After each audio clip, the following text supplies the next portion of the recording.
I suggest, sir, that we invite Raul Manuel, these people, Castro, Franz Castro, and who else?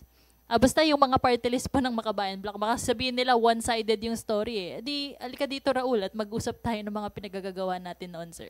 Suggestion lang. That's why if you remember the very recent case na meron na pong promulgation kay Satur Ocampo and kay Franz Castro, we can attest to you that it is a part of the national campaign of the CPP, NPA, NDF. Pero yung sa Kabataan Party List, kaya ko sabihin diretso eh. Kabataan Party List eh. Meron kayong miyembro na napapatay bilang NPA eh. Hindi nyo kinokondina.